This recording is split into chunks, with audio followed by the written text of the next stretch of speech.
दोस्तों, मुद्दा यह नहीं है कि ग्रेटर हैदराबाद के नगर निगम चुनावों में भारतीय जनता पार्टी तीसरे नंबर पर रही, दूसरे नंबर पर रही, या जैसे सुबह तमाम न्यूज चैनल्स बता रहे थे कि बीजेपी इज नंबर वन और न्यूज चैनल्स तक में जश्न मनना शुरू हो गया था। मुद्दा यह नहीं है। मुद्दा यह है कि प्रधानमंत्री नरेंद्र मोदी से लेकर योगी आदित्यनाथ से लेकर गृह मंत्री अमित शाह से लेकर छुड़भैये नेता तेजस्वी सूर्या, सभी ने इन चुनावों में कैंपेनिंग की। और दुख की बात यह है कि जिस तरह की चुनावी कैंपेनिंग भारतीय जनता पार्टी ने की, उन्होंने चुनावी कैंपेनिंग के स्तर को गिराने का एक और मुकाम हासिल किया। सबसे पहले मैं आपको दिखलाना चाहूंगा कि प्रधानमंत्री नरेंद्र मोदी ने जानबूझकर हैदराबाद शहर को चुना। अब वो कर क्या रहे थे? उन्होंने 3 शहरों को चुना था और कोरोना के वैक्सीन की जांच के लिए। इसमें उन्होंने हैदराबाद उस दिन चुना जिस दिन हैदराबाद नगर निगम चुनावों का आखिरी दिन था। प्रधानमंत्री नरेंद्र मोदी को आप देखिए, इन तस्वीरों में प्रधानमंत्री बाहर निकलते हैं, हाथ हिलाते हैं और मोदी मोदी के नारे लगते हैं। देखिए,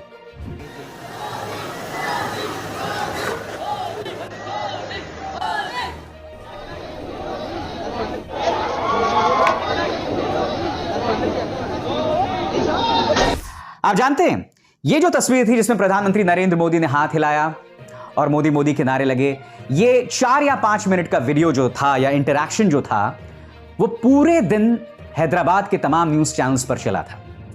तो चाहे भारतीय जनता पार्टी कुछ भी कह ले, स्थानीय चुनावों के लिए प्रधानमंत्री नरेंद्र मोदी तक मैदान में उतर आए थे। मुद्दा यह है, इन चुनावों में हर कोई था भारतीय जनता पार्टी का। गृह मंत्री अमित शाह, बीजेपी के अध्यक्ष जेपी नड्डा, ये तमाम लोग मैदान में थे। उत्तर प्रदेश के मुख्यमंत्री योगी आदित्यनाथ मैदान में उतर आए। उन्होंने कहा कि अगर हम जीत गए तो हैदराबाद का नाम हम भाग्यनगर में तब्दील कर देंगे। मानो उत्तर प्रदेश में 3 साल में राम राज्य आ गया हो। या अभी जो हालात हैं लॉ एंड ऑर्डर के, जो बद से बदतर हुए जा रहे हैं, आप भी नाम बदल दीजिए उत्तर प्रदेश का, उसे उत्तर प्रदेश से उत्तम प्रदेश बना दीजिए। हो सकता है कि लोगों के हालात बेहतर हो जाएं। तो यहां पर वो भी थे। यही नहीं, इन चुनावों में भारतीय जनता पार्टी के इतने बड़े बड़े नेता शामिल थे, कायदे से वो चाहते तो चुनाव का स्तर काफी ऊंचा जा सकता था। मगर इनको देखिए, तेजस्वी सूर्या, इनके चलते चुनावों में जिन्ना का प्रवेश हो गया। जी हां, इन्होंने असदुद्दीन ओवैसी को जिन्ना बना दिया। Who is Owaisi? Owaisi is Muhammad Ali Jinnah's new avatar. We must defeat him.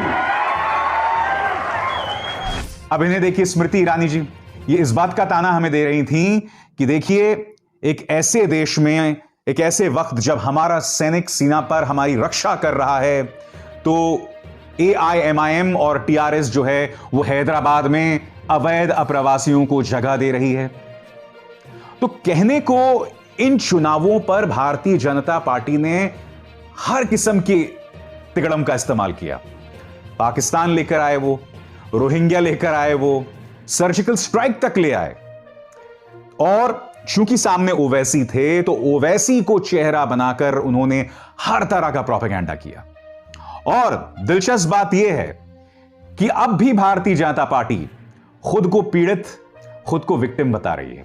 जिस शख्स बंदी संजय को आप बधाई दे रहे हैं, उस शख्स ने कहा था कि अगर हम जीत गए तो ओल्ड हैदराबाद में हम सर्जिकल स्ट्राइक करेंगे। यह बयान देख रहे हैं अपने स्क्रीन पर। क्यों? क्योंकि बकौल बंदी संजय यहां पर रोहिंग्या और पाकिस्तानी बसते हैं। तो माहौल को सांप्रदायिक करने का कोई मौका नहीं छोड़ा आपने। पैसे का इस्तेमाल हुआ, सांप्रदायिक पूरे तेवर थे बीजेपी के, और गुमराह करने वाली सियासत तो चली रही थी। आप सैनिकों का नाम ले रहे थे, पाकिस्तान का नाम ले रहे थे, जिन्ना का नाम ले रहे थे। यह बात अलग है कि आपकी अपने पार्टी के 2 नेता, कम से कम पूर्व deputy prime minister LK Advani साहब को अपने पद से इस्तीफा देना पड़ा था ना जिन्ना के मुद्दे पर, जब उन्होंने जिन्ना की तारीफ कर दी थी। तो कृपया जब दूसरों पर आप एक उंगली उठाते हैं तो हमेशा याद रखिए कि 4 उंगलियां आपकी तरफ हैं। हमेशा इस बात को याद रखिएगा। और BL संतोष का यह बयान कि हमारा मुकाबला इनसे था, एक तो मैं समझ नहीं पाता हूं कि बीजेपी 6 सालों से सत्ता में है, शायद दुनिया की सबसे अमीर पार्टी होगी, फिर भी खुद को पीड़ित, दबा कुचला, असहाय बताना। जो भी कह लो, भारतीय जनता पार्टी वो पॉलिटिकल पार्टी है इन ग्रेटर हैदराबाद नगर निगम के चुनावों में जो 4 से 40 की जिसने छलांग लगाई है। यानी कि एक तरह से कहा जा सकता है कि ग्रेटर हैदराबाद नगर निगम के अंदर भारतीय जनता पार्टी मुख्य विपक्षी दल होगी, क्योंकि अगर सत्ता पर काबिज होना है टीआरएस को तो उन्हें असदुद्दीन ओवैसी का समर्थन लेना पड़ेगा। मगर कांग्रेस वो पॉलिटिकल पार्टी जिसने इस राज्य का निर्माण किया था, जिसकी वजह से राज्य तेलंगाना जो वो वजूद में आया था, उसका लगभग सूपड़ा साफ हो गया है। राहुल गांधी अब भी खामोश नहीं बने रह सकते। आप ये नहीं कह सकते कि मुझे जिम्मेदारी नहीं लेनी है, मुझे अध्यक्ष नहीं बनना है, मगर हां, पूरे पावर को एंजॉय करना है। यही वजह है कि कांग्रेस की हालत बद से बदतर हुई जा रही है। यही हमने ग्रेटर हैदराबाद नगर निगम चुनावों में भी देखा।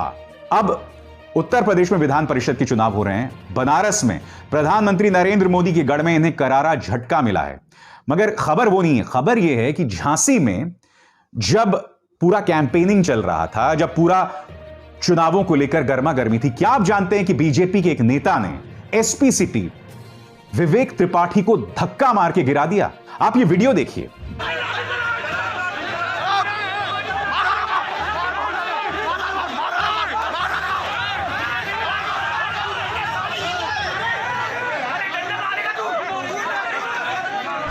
बीजेपी सत्ता में है उत्तर प्रदेश में, विपक्ष में नहीं है, और वो अपनी पुलिस के साथ लड़ाई लड़ रही है।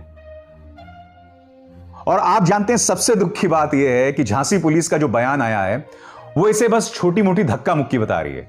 आप झांसी पुलिस के इस ऑफिसर का बयान सुनिए। कितने शर्म की बात है कि आपके अपने SP city, superintendent of police city को इस तरह से बीजेपी के एक छुटभैया नेता ने धक्का मारा, जमीन पर गिरा दिया, और फिर भी आप ये कह रहे हैं कि साहब ये हल्की सी धक्का मुक्की हुई है। और अंदर घुसने की कोशिश किया, पुलिस ने उनको रोका है और इस बीच में धक्का मुक्की हुई है। इसमें किसी के साथ कोई लाठीचार्ज भी नहीं हुआ है, ना किसी पुलिस वाले की पिटाई हुई है। धक्का मुक्की जरूर हुई है।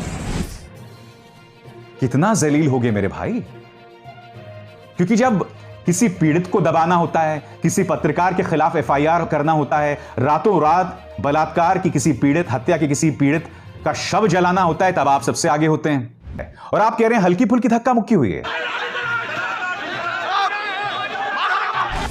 और कल्पना कीजिए यह काम किसी किसान ने कर दिया होता या विपक्ष के किसी नेता ने कर दिया होता, तो पुलिस तो दूर की बात, न्यूज चैनल्स ने उस पर डिबेट शुरू कर दिया होता। इनफैक्ट मुझे याद है जब हाथरस की घटना हुई थी और मैंने समाजवादी पार्टी के कुछ नेताओं से कहा था कि भाई अखिलेश यादव क्यों नहीं मैदान में उतर कर आ रहे हैं, तो मुझे कुछ नेताओं ने कहा था, सोर्सेज ने कहा था कि देखिए अगर अखिलेश यादव अभी मैदान में उतर आए ना, पहली बात तो ये मान के चलिए तमाम राजनीतिक दल इनकी जेबें खाली हैं, नंबर 1। नंबर 2, अगर वो मैदान में उतर कर आ गए तो हमारा मुकाबला बीजेपी से नहीं होगा। बीजेपी सरकार क्या करेगी? प्रवर्तन निदेशालय, इनकम टैक्स, सीबीआई, इन तमाम संस्थाओं को अखिलेश यादव के पीछे लगा देगी और अखिलेश यादव इसी में फंस के रह जाएंगे। तो देखा आपने, बीजेपी से जब आप मुकाबला करते हैं तो इन तमाम चीजों से आपका मुकाबला होता है। मगर चाहे हैदराबाद हो, चाहे महाराष्ट्र हो, हर तरफ सियासत का स्तर गिर रहा है। तो दीजिए इजाजत, नमस्कार।